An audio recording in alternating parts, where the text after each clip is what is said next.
raised, and my task has become much more challenging. Nevertheless, I will try to present before you the client's perspective. And please remember that it is expressly stated that whatever opinions or views are presented over here do not necessarily belong to the organization where I serve. Patent system has been a way to promote innovation by granting monopoly rights over the invention for a specified period in lieu of the disclosure of the invention, and thus reward creativity. A greater awareness on the IP ownership issues, however, have resulted in increased competition. Increased patent portfolio of the organizations have resulted in increasing licensing needs. These are some of the premises. And IP management has acquired a prominent position in almost every IP-conscious organization. How we should be selecting the inventions for patenting? Primarily, it should depend upon the business value. It should depend upon the exclusivity and what is going to be the legal strength of the invention. What is the value of the technology? This is very important. Tomorrow, people should not say your patents do not have any value. Will exclusivity provide a competitive advantage? Whether I'll be able to market my products or services or processes over the beyond what competitors have been able to provide. Does the technology that you have chosen for the patenting align with your commercial products? Will competitors have viable design around options?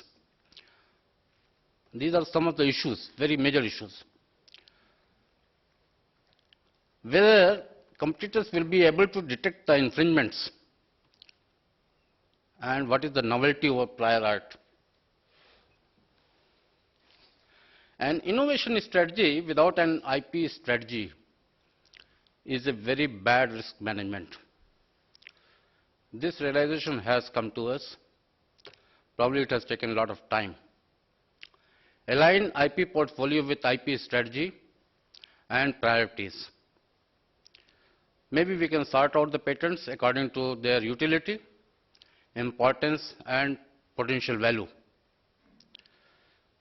Capacity in the organization to exploit IP and transfer it to financial capital,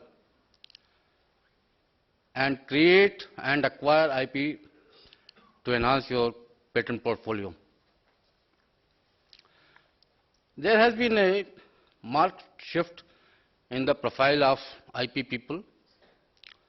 From the earlier days, nowadays, trend has been, even the IP people are having the technology, strong knowledge in the technology, domain knowledge. Even now, there is a little, when I see from the client's perspective, I find that still IP awareness is quite low. Some of the top 10 IP practices or myths, you can say, that we have noticed. We have got the patent, we feel that we are free to operate. And unlike US, where it is the filing is done based on the first to invent principle, India adopts a policy of first to publish. So, I mean, first to file. If there is a prior disclosure, it's likely to be, you will be destroying the novelty. We get some work done from some contractors. We don't bother much about securing the IP or addressing the IP related issues. Normally, we don't carry out enough due diligence. We don't even bother about IP ownership issues in the joint collaborations. Often, we don't register our trademarks, and we do not even obtain necessary warranties or indemnities. Because there have been several cases, a lot of licensors use our facilities or like to use our facilities to evaluate their products, catalysts, etc., which we ultimately employ in our refineries, etc. And there could be a lot of third-party issues, third-party infringement issues. So we have been able to address or handle very successfully in the last couple of years to take the indemnity for to address the third-party issues.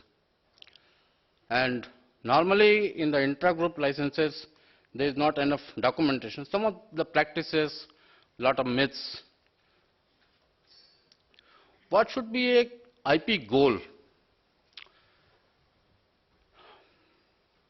We should develop a proactive approach towards protecting the IP and to product clearance of the products. Make sure existing features are covered. Integrate product development process into patent filing. Watch and analyze competitors or licensees' patent filings and file blocking patents as appropriate. Identify any problem patents early in the design process itself. Design around, invalidate, license, problem patents.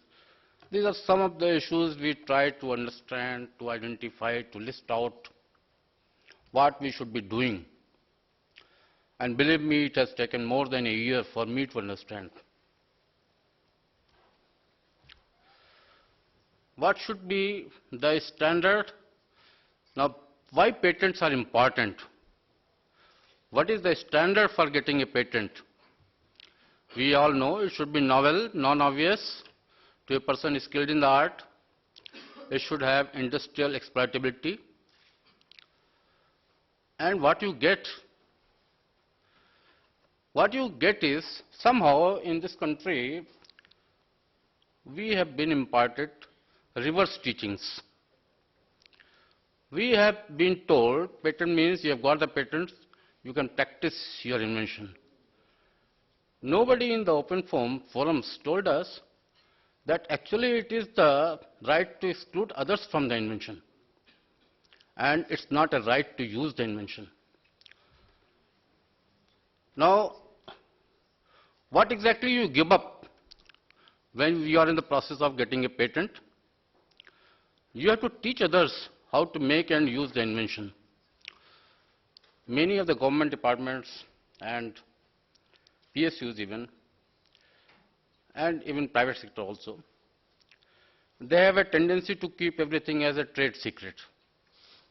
There is a lot of risk, because if you do not patent your invention, then someone else can patent it and exclude you from using it.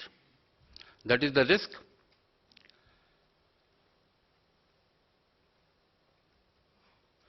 Other benefits are, you can increase the business, you can increase the brand value, you can get funding, you can enter into collaborations on equal footing, you can license your inventions, you can generate revenue.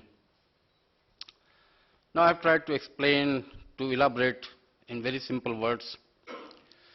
Grant of a patent does not imply that we are free to practice the invention, because patents are obtained generally as a result of our making incremental improvements over the existing inventions. To have an unhindered access to our own invention in a given territory, we need to ensure that we do not infringe any other patent in that very territory. And if we can find out one such case, then we should take proper permissions from the owners of the existing inventions to operate our own inventions. What kind of claim strategies in the patent application should be there? Can you draft a claim to read upon your competitor's existing or future product. Because claim is nothing but a contract between the inventor and the state. So if you make it so robust that your competitors cannot infringe your patent, then you are secure. Then you have to keep a watch on your customers also. There could be some of the customers may start developing equivalents of your own products. They may start selling it from their own retail outlets, and you may not be able to even notice. We have been a soft state, and PSUs have been a softer state. Today only the financial statement of my company has come, and we have an annual sales turnover exceeding 2,80,000 crores. Actual figures are 2,85,398 crores. We have also outsourced several research activities in order to leverage the skills available elsewhere, India as well as abroad. We signed a lot of agreements to facilitate this process. We are from the routine fuel and lubricants, we are taking entry into newer areas like, say, biofuels, alternate fuels, hydrogen, solar energy, so as to reduce the carbon footprints for the future generations. This is the kind of filing strategy we have adopted. Generally, we go for India and PCT filing. And there is a merit in going for PCT filing, because if at all my attorneys do a patentability search, then by going through the PCT filing, those patentability search reports can be verified by the ISR that I get through the PCT filing. Secondly, I get sufficient time to understand where exactly my future licenses will be available, because I get sufficient time, about 30 months time from the date of original filing. So I can have sufficient time, because this kind of filing, we get the international search report, I can amend the claims, or I may not be able to amend the claims at this stage, but when I go for demand, but I can certainly file a response under Article 19, then subsequently when the demand comes, international preliminary examination report, then I can amend the body as well as the claims of the invention. So that kind of flexibility it provides to me. So in the event there has been some error at the time of conducting the patentability search report, either by the inventors or by the attorneys or by anybody in between, those errors can be amended before we carry the inventions at the national phase filing level, because the prosecution costs have become so costly that it is better to go for this route and not to wait till the very end of the prosecution when your application gets rejected at a very advanced stage of prosecution. I think since last, they've been working for more than 100 years, maybe 200. So their figures are in the range of, say, 80,000 for companies like Shell, ExxonMobil, and Texaco, Chevron about 20,000. From China, Sinopec about 4,000. We stand at a figure of 197.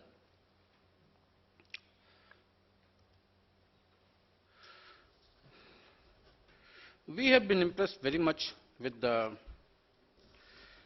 innovation processes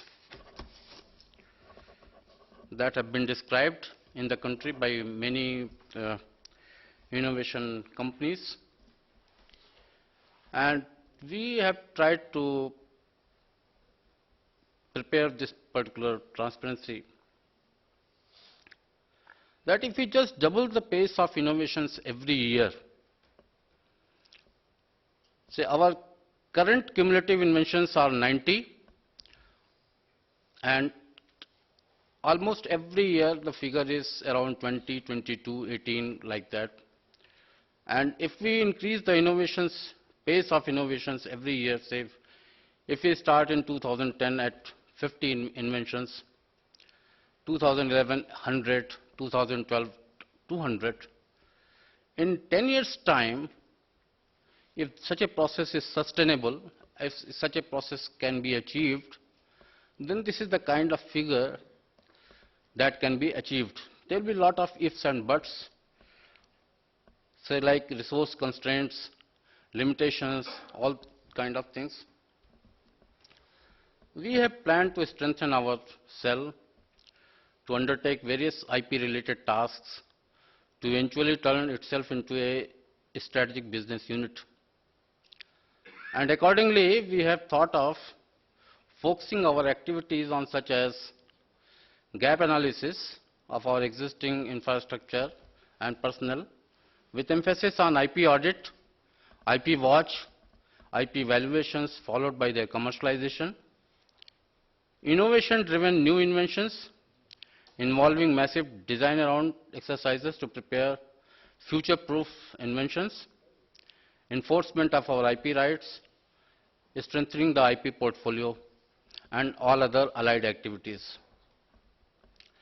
And this is the reason why we have planned to undertake accelerated IP awareness programs for our scientists and engineers with a view to create an IP culture whereby they understand need for protection of their inventions, IP laws related to infringements, etc. And this is the kind of proposed pathways that we have planned to undertake. Most of it has already been told, but we want to ensure that the IP attorneys should display their complete accountability for the accuracy of their jobs that they undertake, particularly during the preparation of the application and handling of the office actions.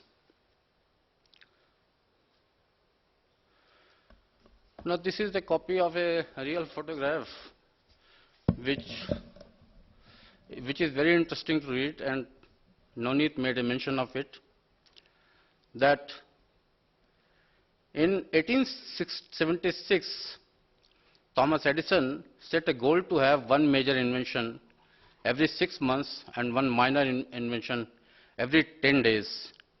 He came very close to achieving that goal. What is more interesting to note is that Thomas Edison believed the best creations came from people working together. His team of workers brought both traditional craft skills and new scientific knowledge to the exciting challenges facing them. And he sincerely believed that I never did anything by accident, nor did any of my inventions come by accident. They came by work. Thank you for your kind attention.